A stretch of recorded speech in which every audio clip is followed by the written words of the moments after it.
प्रिय विद्यार्थियों, जैसा कि आप जानते हैं, प्रतियोगी परीक्षाओं की दृष्टि से सामान्य हिंदी पर हम विशेष श्रृंखला के अंतर्गत व्याख्यान आयोजित कर रहे हैं।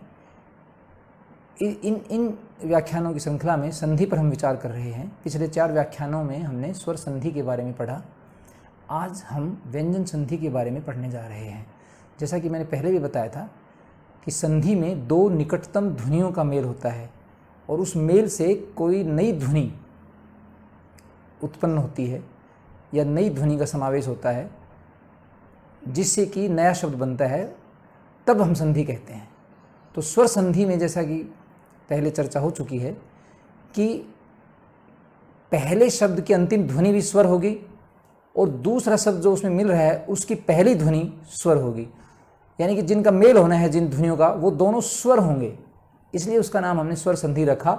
और वो स्वरों के जिस तरह के स्वर थे उस तरह से उनके नामकरण किए थे। जैसे कि दीर्घ संधि में हमने देखा कि 2 समान प्रकृति के स्वर मिल रहे थे तो दीर्घ स्वर बनता था। हमने देखा उसके बाद गुण संधि, गुणात्मक परिवर्तन के साथ नई ध्वनि बन रही थी जिसमें ए ओ री बन रहे थे, अर बन रहे थे, वो गुण संधि थी। फिर हमने देखा कि वृद्धि स्वर बन रहा था आई और औ, तो उसको हमने वृद्धि संधि नाम दिया। फिर उसके बाद यण संधि थी, ये वे रे बन रहे थे। और फिर उसके बाद आयादी संधि थी जिसमें ए औ आय और आव बन रहे थे। तो इस तरह से उसी के आधार पर स्वर संधि के ये 5 प्रकार थे। आज हम व्यंजन संधि के बारे में बात कर रहे हैं। तो व्यंजन संधि में जो बात सबसे पहले ध्यान देने की है वो क्या है कि 2 शब्द जो मिलेंगे तो पहले शब्द की अंतिम ध्वनि यहाँ पर अनिवार्य रूप से कोई व्यंजन होगी। वहाँ स्वर संधि में क्या था, दोनों ही शब्दों में पहले शब्द की अंतिम ध्वनि और दूसरे शब्द की पहली ध्वनि स्वर होती थी।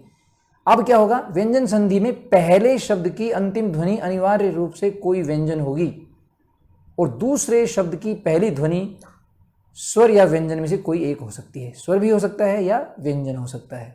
अच्छा, अब जो बात ध्यान देने की है वो है ये है कि व्यंजन, जैसा कि मैंने बताया था, व्यंजन स्वरों की सहायता से बोले जाते हैं। तो इसका मतलब क्या हुआ कि व्यंजन को जब हम लिखते हैं तो उसमें अनिवार्य रूप से लिखते हैं या बोलते हैं तो उसमें अनिवार्य रूप से स्वर मिला रहता है और स्वर अपनी मात्राओं के साथ आते हैं। तो जैसे एक व्यंजन का उदाहरण दिया था मैंने कि क को हम किस तरह लिखते हैं कि जिसमें क ध्वनि और उसमें ए ध्वनि शामिल होती है, तब हम जाके लिखते हैं क। हिंदी में एक सामान्य परंपरा सी है कि बिना स्वर के हम बोलते हैं आधा व्यंजन और स्वर अगर उसमें मिला हुआ हो, यानी कि जिसको हम बोल सकते हैं, वो कहलाता है पूरा व्यंजन। तो आधे व्यंजन को हम किस तरह लिखते हैं, अगर उसमें हमें स्वर नहीं दिखाना हो तो हम कैसे लिखेंगे, तो हम उसको हलंत के द्वारा लिखते हैं। ये हम बात नोट करेंगे। तो इसका मतलब क्या हुआ कि पहले शब्द की अंतिम ध्वनि अनिवार्य रूप से कोई व्यंजन होगी। इसका निहितार्थ क्या है? इसका निहितार्थ यह है कि अंतिम ध्वनि पहले शब्द की हलंत के साथ व्यंजन होगा। अगर पूरा व्यंजन होगा तो फिर अंतिम ध्वनि व्यंजन नहीं रहेगी, उसमें मिला हुआ कोई स्वर रहेगा, तो फिर वो व्यंजन संधि नहीं बनेगी। तो ये ध्यान रखने की बात है कि पहले शब्द की अंतिम ध्वनि अनिवार्य रूप से व्यंजन होगी और व्यंजन किस तरह से लिखा जाएगा, उसमें हलंत के साथ, तब जाके वो व्यंजन संधि बनेगी। अगर हलंत नहीं है तो समझ लीजिए उसमें स्वर मिला हुआ है और फिर अंतिम ध्वनि व्यंजन नहीं रहेगी, स्वर रहेगा, तो वो फिर अलग केस बन जाएगा। तो ये आपको इसमें खास बात ध्यान रखनी है। आइए देखें हम कि किस तरह से व्यंजन संधि बनती है। पहले हम व्यंजनों पर चर्चा करेंगे, फिर आगे और केसेस। तो व्यंजन संधि की चर्चा करते हुए सबसे पहले हमारा ध्यान हमारी हिंदी भाषा में या हमारी लिपि में जितने व्यंजन हैं उनको आप एक बार दृष्टि में डालिए कि देखिए आप, हमने देखा कि पहले जो 5 हैं ये 5-5 का समूह बना हुआ है, इसलिए हम इनको एक वर्ग नाम से बोलते हैं। जैसे क वर्ग में देखिए आप, क है, ख है, ग है, घ है, ङ है, च, छ, ज, झ, य है। इस तरह से ये वर्ग है। तो इसको हम क वर्ग बोलते हैं, इसको हम च वर्ग बोलते हैं, इसको ट वर्ग बोलते हैं, इसको त वर्ग बोलते हैं, इसको प वर्ग बोलते हैं। ये 5-5 का समूह है। फिर उसके बाद विशेष व्यंजन है, ये रे ले वे, ये 4 का समूह है। ये समूह दरअसल एक जैसा नहीं है, ये इनमें कोई समानता है इसलिए समूह है, ये समूह नहीं बनाते, ये अलग अलग व्यवहार करते हैं भाषा में, इसलिए इनको हम विशेष व्यंजन बोलते हैं। और इसके बाद फिर हैं ये रे ले वे के बाद श, श, स, है, 3 श हैं और एक है फिर उसमें। अच्छा, ये खैर ये अलग बात होगी कि इनको किस तरह से वर्गीकृत किया गया, वो हम यहाँ पर चर्चा नहीं करेंगे। देखिए सबसे अब देखिए आप, क को कै में अनिवार्य रूप से ए मिला हुआ है, खे में मिला हुआ है, गे में। तो हर व्यंजन में जब बिना हलंत के लिखा जा रहा है तो इसका मतलब समझ लीजिए कि उसमें स्वर मिला हुआ है। बिना स्वर के अगर हम लिखेंगे व्यंजन को तो वो ये है, देखिए हलंत के साथ, वो देखिए ये है हलंत के साथ, कै को लिखा हमने, तय को लिखा, इधर मैं को लिखा है। इस तरह किसी भी व्यंजन को आप हलंत के साथ लिखेंगे तो समझ लीजिए उसमें स्वर नहीं है, और फिर उसका उच्चारण आपके मुंह में रह जाएगा, बाहर नहीं निकल पाएगा। जैसे कै को हम कहेंगे गले में ही अटक जाएगा वो, क्योंकि स्वर के साथ ही वो उच्चारण उसका संभव हो पाएगा, क्योंकि जो उच्चारण के लिए जो श्वास वायु बाहर निकलती है वो स्वर है एक तरह से। तो कै हम बोलेंगे तो ए की ध्वनि जो है वो बाहर निकलेगी। अब हम देखते हैं कि जैसा कि बताया गया है कि पहले शब्द की अंतिम ध्वनि अनिवार्य रूप से व्यंजन होगी, तो इन व्यंजनों में से कोई भी हो सकती है। पहला तो सवाल यही उठता है। लेकिन मजे की बात यह है कि व्यंजन संधि में आपको इन सारे व्यंजनों को पढ़ने की या इस झंझट में पढ़ने की जरूरत नहीं है। कुछ ही व्यंजन हैं जो संधि में काम आएंगे, या कुछ ही शब्द ऐसे हैं जिनकी अंतिम ध्वनि कोई 2 या 4 व्यंजन ही काम आते हैं। जैसे कि आप देखिए, पहले इन व्यंजनों को थोड़ा सा समझ लीजिए कि पहला अल्प प्राण कहलाता है, दूसरा महाप्राण, तीसरा फिर अल्प प्राण कहलाता है, और चौथा महाप्राण, और अंतिम जो वर्ग का है वो नासिक की ध्वनि कहलाती है, यानी कि उसका उच्चारण जो है नासिका का भी उसमें सहारा लेना पड़ता है। इसी प्रकार हर वर्ग में ये है। ये रे लेवे जैसा मैंने बताया कि विशेष तरह की व्यवहार करते हैं, ये अलग है। तो अब इनमें देखिए, इनमें से संधि में कौन कौन से व्यंजन आपके शब्द के अंत में आ सकते हैं। जितने शब्द हमारी हिंदी भाषा में हैं, हम प्रयोग करते हैं, व्यवहार में लाते हैं, उनमें से ज़्यादातर संधि में जो काम आ रहे हैं उनमें से पहला आता है कै वाला, और फिर आता है तय वाला। हालांकि च आ सकता है, ट आ सकता है, तय आ सकता है, प आ सकता है, पांचों में से पहला आ सकता है, क्योंकि दूसरा तो उसी का महाप्राण है। महाप्राण का मतलब है की ध्वनि उसमें मिली हुई है। कै में है की ध्वनि मिला के जो नई ध्वनि बनती है वो ख बनती है। ऐसे ही गै में जो है मिलाएंगे, है की ध्वनि मिलाकर जो बनता है वो घ बनता है। तो एक अल्पप्राण है, एक महाप्राण है। तो ऐसे ये दो के समूह है। अंतिम जो ध्वनि है वो नासिक के। अब आगे देखिए आप, इसी तरह च और छ फिर वो एक जैसे हो जाते हैं, ट और ठ एक जैसे, त और थ एक जैसे, प और फ एक जैसे। तीसरा और चौथा से संधि नहीं बनेगी, तो केवल पहला और दूसरा। तो दूसरा तो पहले का एक तरह से महाप्राण रूप है, तो दूसरा भी आप खारिज कर सकते हैं। तो केवल संधि में काम आने वाला पहला ही वर्ग है, वर्ग का पहला वर्ण है, जिसमें क है, च है, ट है, त है, प है। और इसमें से भी ज्यादातर जो शब्द हैं हमारे क से हैं, यानी कि क व्यंजन को जब हम लिखेंगे, यानी कि अंतिम ध्वनि के रूप में जब आएगा क, तो किस तरह से आएगा, हलंत के साथ आएगा। तो ज्यादातर शब्द क से या त से बनते हैं। हालांकि च भी आ सकता है, ट भी आता है, कुछ शब्द ऐसे हैं, प भी कुछ है, लेकिन वो इतने सिग्निफिकेंट नहीं है जितने ये दो हैं। तो देखिए, क हलंत और त हलंत, और नासिक के ध्वनियों में मैं है, मैं के साथ, यानी कि अंतिम ध्वनि पहले शब्द की अंतिम ध्वनि मैं के रूप में आ सकती है। तो इन तीन का अधिक प्रयोग होता है, क, त और मैं का, और ये हलंत के साथ होंगे। पहले शब्द की अंतिम ध्वनि के लिए ये तीन ही ज्यादातर प्रयोग में होंगे। आप देखेंगे जब उदाहरण आपके सामने आएंगे तो इन पर आपको फोकस करना है। तो पूरे अपने 33 व्यंजनों में से आप देखिए केवल 3 का अधिक प्रयोग हो रहा है। तो किस तरह से व्यंजन संधि के कुछ अगर कोई नियम है तो हम नियम बताएंगे, या जो परिस्थितियां बनती हैं संधि की उनकी हम चर्चा करेंगे। देखिए किस तरह से बनते हैं ये। तो आप देखिए कि व्यंजन संधि में मैंने जैसे बताया कि व्यंजन प्लस व्यंजन में क्या मिल सकता है, स्वर मिल सकता है या व्यंजन मिल सकता है। यानी कि पहले शब्द की अंतिम ध्वनि व्यंजन होगी और दूसरे शब्द की पहली ध्वनि या तो स्वर हो सकती है या व्यंजन, दोनों में से कोई एक हो सकती है। तो आप देखिए कैसी कैसी स्थितियां बनती हैं। और ये मैंने बता दिया कि व्यंजन में से क और त और मैं, ये तीन ही अधिकाधिक प्रयोग होते हैं। तो इसके कुछ नियम अगर माने हम, तो एक नियम तो सामान्य नियम है, जिसको हम जनरल रूल कह सकते हैं, सामान्य नियम है। और वो नियम है तृतीय वर्ण में परिवर्तन, कि जब क, च, ट, त, प अगर पहले शब्द की अंतिम ध्वनि के रूप में आते हैं और इनके साथ अगले शब्द में जो पहली ध्वनि है, यदि वो स्वर है या व्यंजन कोई भी है, तो व्यंजन में आप देखिए दूसरा हो नहीं सकता। पहले और दूसरे की संधि थोड़ी होगी, वो तो अल्पप्राण और महाप्राण में है, वो तो साथ साथ लिखे जाएंगे। तो फिर कौन सा होगा, तीसरा हो सकता है, चौथा हो सकता है, या कोई और स्वर में कोई भी हो सकता है।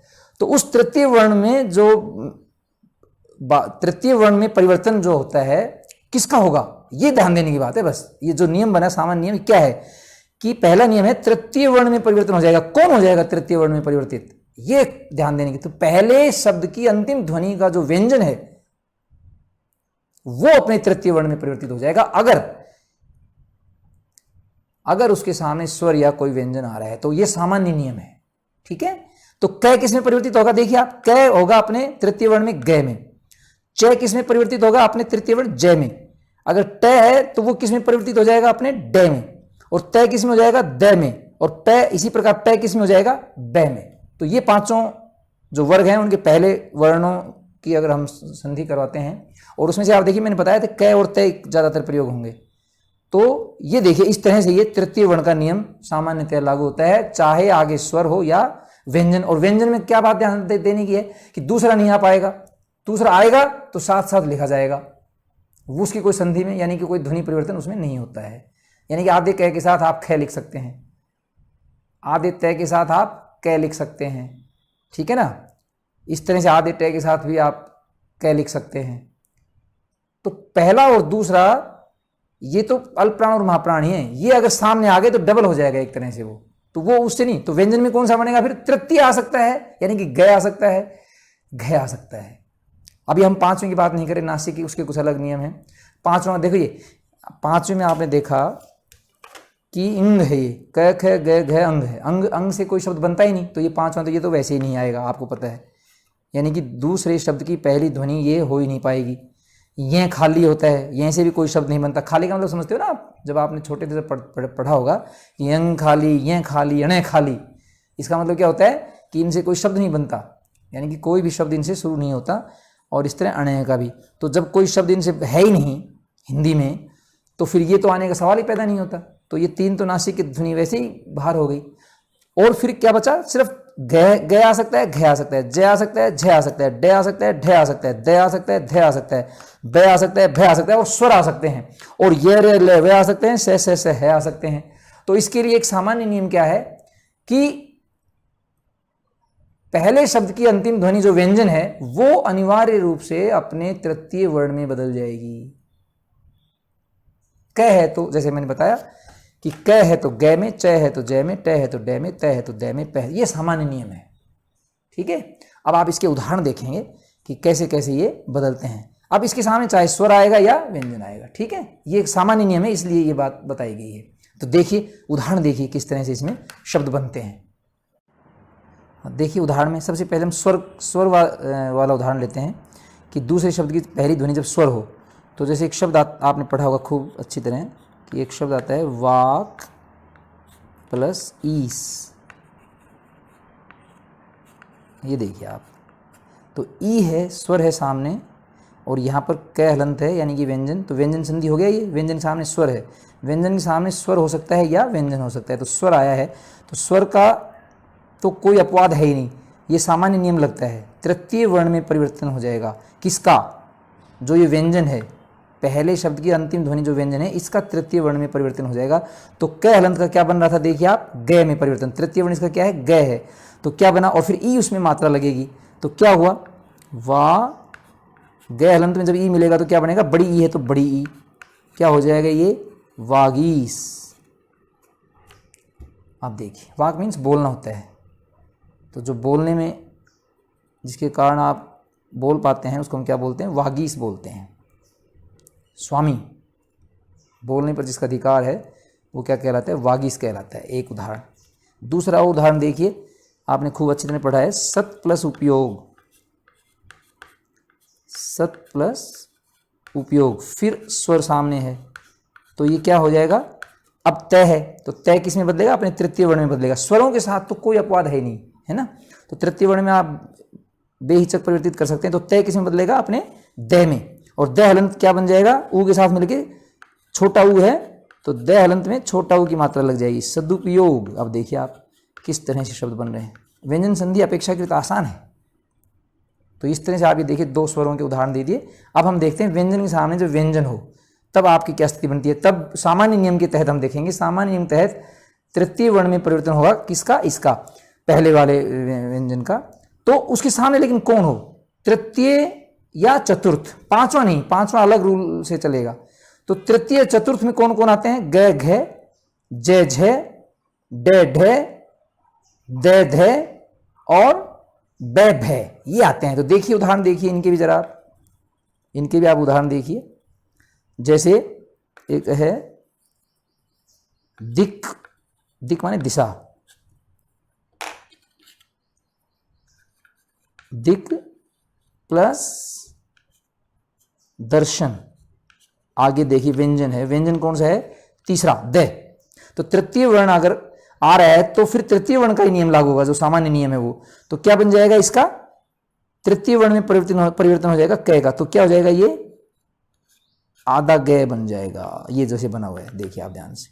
तो क्या हो जाएगा, दिग्दर्शन। तो आधे ग को हम कैसे लिखते हैं, अलंत की बजाय हम आधा ग लिखने का एक तरीका है, ये देखिए आप,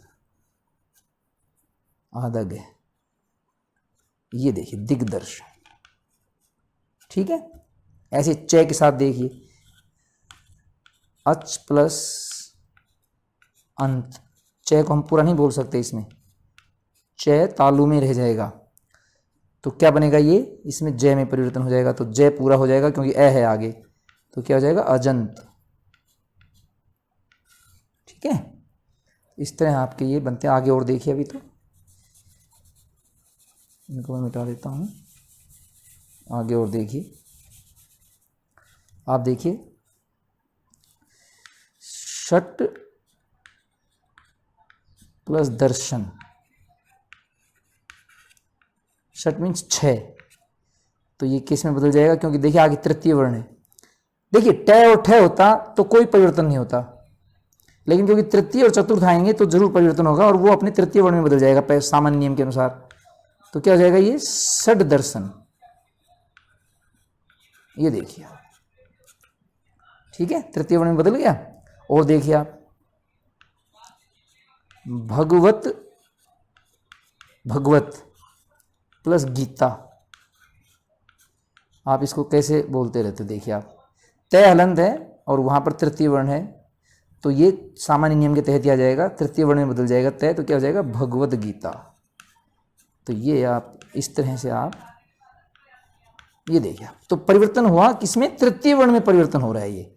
तो यही ध्वनि परिवर्तन है, इसी कारण संधि कहलाती है। ये आसान है।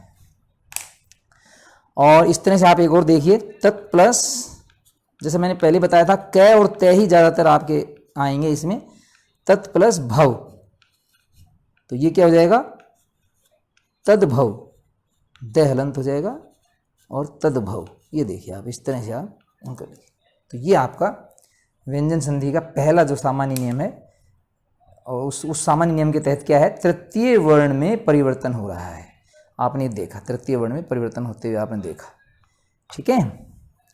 अब हम देखते हैं एक दूसरा नियम है, तृतीय वर्ण के बाद एक दूसरा नियम है कि अब चतुर्थ और तीसरा और चौथा तो आ लिया, अब बचा हमारा पांचवा। पांचवें में 3 तो आते ही नहीं कभी, तो बचा न भी नहीं आता।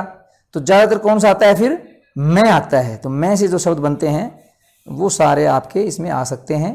तो उनका भी, उनका क्या नियम है, वो अपने, अब है अपने ही वर्ग के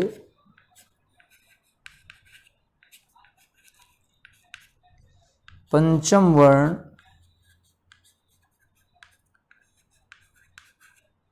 में परिवर्तन। एक नियम ये है, जब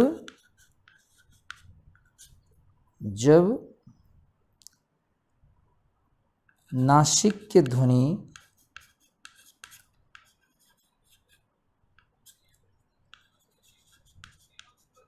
विशेषकर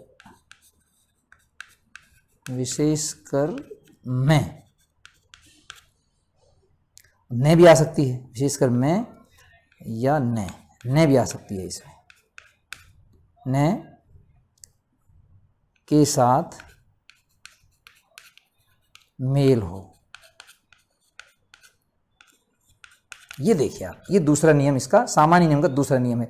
हमने सामान्य नियम में पहला था तृतीय वर्ण में परिवर्तन कब हो रहा है, जब सामने कोई स्वर हो या व्यंजनों का तृतीय और चतुर्थ वर्ण हो। अब व्यंजनों का पांचवा वर्ण बच गया, तो पांचवें वर्ण में तीन तो कोई शब्द होते नहीं है, तीन से तो कोई शुरू होते नहीं है, तो बचे न और मैं। तो जब सामने न और मैं हो तब वो अपने वर्ग के पंचम वर्ण में बदल जाएगा। यहां तृतीय वर्ण में बदल रहा था, ये पंचम वर्ण में बदल, कब, देखिए पंचम वर्ण प्रत्येक का नासिक्य है। ये देखिए आप, ये नासिक्य है पंचम वर्ण, ये नासिक्य है, ये नासिक्य है, ये नासिक्य है, ये नासिक्य है, पांचों नासिक्य हैं। तो नासिक्य के, जब नासिक्य सामने आएगा अन्य व्यंजनों के सामने, खासकर क और तय के, तो फिर ये क और तय भी अपना, इनके प्रभाव से अपने अपने पंचम वर्ण में बदल जाएंगे। यदि क के सामने मैं या न आ रहा है तो क का पंचम वर्ण क्या है, अंग है, ये बदलेगा। इसमें क किसमें परिवर्तित हो जाएगा, इसमें अंग में। च किसमें परिवर्तित हो जाएगा, ये में। ट किसमें परिवर्तित हो जाएगा, अणे में। तय किसमें परिवर्तित हो जाएगा, न में। तय किसमें परिवर्तित हो जाएगा, मैं में। इस तरह से ये है। तो ये दो ज्यादातर आते हैं। इनके सामने यदि नासिक के ध्वनि, यानी कि नासिक का मतलब न या मैं हो, ये अगर आ जाएं, क्योंकि ये तो आ लिए, तृतीय चतुर्थ तो आ लिए, इनसे कोई बनता नहीं है, तो बचे सिर्फ दो, न और मैं। तो न और मैं अगर इन दोनों के सामने आ जाएंगे तो ये भी दोनों अपने अपने पंचम वर्ण में बदल जाएंगे। तो ये नियम है। उदाहरण देखिए आप इसका उदाहरण देखिए, और उदाहरण मैं इधर ही कर देता हूं। उदाहरण देखिए आप, जैसे आपके सामने आता है वाक प्लस मय। अब ये तृतीय वर्ण नहीं है, कौन सा, मैं ना तृतीय ना चतुर्थ, अब ये पंचम वर्ण है, और पंचम वर्ण नासिक के होता है। तो क अपने पंचम वर्ण में बदलेगा, क्योंकि सामने नासिक के ध्वनि है। तो कैसे बदलेगा, अपना पंचम वर्ण क्या है, इसका पंचम वर्ण है अंग। अंग ऐसे लिखते हैं भाई। देखिए तीन तरह की ध्वनि हमारे पास है। एक तो डह डह, समझिए इसको। एक है ग्रहित ध्वनि अड़े, अड़े है ये, इसको हम अड़े बोलते हैं, जब नीचे बिंदी लगती है तो अड़े है। और एक है ये नासिक की ध्वनि अंग, अंग, इसको, ये क की नासिक की ध्वनि है अंग, ये सामने लगती है, तो ये वो है भाई। ठीक है, तो क्या बना हमारा, इसको हम क्या बोलते हैं, वांगमय। तो ये क अपने पंचम वर्ण में बदल गया, क्योंकि सामने नासिक की ध्वनि है। अगर तृतीय और चतुर्थ होता तो सामान्य नियम पहला लगता, यानी कि ये भी फिर अपने तृतीय वर्ण में बदल जाता, ग में बदल जाता। लेकिन अब क्योंकि नासिक की ध्वनि है, तो दूसरा सामान्य नियम क्या है कि अगर सामने नासिक की ध्वनि आ रही है तो वो व्यंजन जो है वो अपने ही पंचम वर्ण में बदलेगा। तो क का पंचम वर्ण में ये बनता है। आगे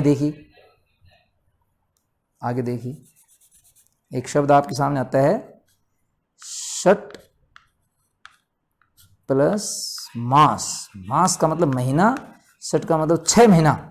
तो इसको कैसे लिखेंगे आप देखिए, तय अपने पंचम वर्ण में बदलेगा। पंचम वर्ण क्या है, अणय, और अणय का आधा क्या होता है, आधा अणय ऐसे लिखते हैं। अदरवाइज आप हलंत से भी लिख सकते हो, लेकिन क्योंकि परंपरा इस तरह की है तो ये ऐसे है, मानक इस तरह से है। क्षण मास, ऐसे षट प्लस मूर्ति, क्षण मूर्ति, षट प्लस मुख, क्षण मुख, इस तरह से ये बनता है। अब आप देखिए एक और उदाहरण देखिए, जगत प्लस नाथ। अब न आ गया है, न भी आ सकता था, मैंने बताया था ना आपको। तो तय अब अपने ही पंचम वर्ण में बदलेगा। अब इसका पंचम वर्ण क्या है, तय का नहीं है, तो आधा न कैसे लिखा जाएगा, इस तरह लिखा जाता है आधा न, तो क्योंकि तय आधा है ना इसलिए। और ये फिर नाथ है, ऐसे कैसे, जगन्नाथ। ये देखिए आप, इस तरह आपके ये बनते हैं। ठीक है, तो ये दूसरा सामान्य नियम था। सामान्य नियम की दो हम दिशाएं देखी। एक तो जब व्यंजन के सम्मुख तृतीय या चतुर्थ व्यंजन आता है और स्वर आ जाए तो, अच्छा स्वर में तो कोई अपवाद है नहीं, स्वर जैसे सामने आएगा वो अपने तृतीय वर्ण में बदलेगा ही बदलेगा। ठीक है, अब बचा व्यंजनों में, तो व्यंजनों में तृतीय और चतुर्थ वर्ण ही सामने आएंगे, पहले और दूसरे तो आ ही नहीं सकते क्योंकि वो डबल होते हैं, उसमें संधि नहीं होती। तो जैसे तृतीय और चतुर्थ आएंगे वो व्यंजन अपने तृतीय वर्ण में ही बदल जाएगा। ठीक है, और दूसरा सामान्य नियम है कि फिर पांचवा वर्ण अगर सामने आ जाए तब क्या क्या करें, तो पांचवें में न और मैं दो ही आ सकते हैं। तो फिर ये व्यंजन जो है, पहले शब्द का अंतिम जो ध्वनि जो व्यंजन है वो अपने ही वर्ग के 5 में बदलेगा, ये बात ध्यान रखने की है। तो जैसे मैंने उदाहरण बताया था कि क किस में बदला, ng में बदला, ट किस में बदला, अणे में बदला, त किस में बदला, न में बदला। ये देखिए, ये न और ये अणे और ये ng, इसका आधा रूप अलहंत से लिखा जाएगा। तो इस तरह से ये आपने ये चीज़ें देखी, ठीक है। तो ये सामान्य नियम का दूसरा था। अब हम अगले वीडियो में हम विशिष्ट नियम करेंगे कि कुछ विशेष परिस्थितियां होती हैं व्यंजनों की, उनका हम चर्चा करेंगे। जब तक के लिए धन्यवाद।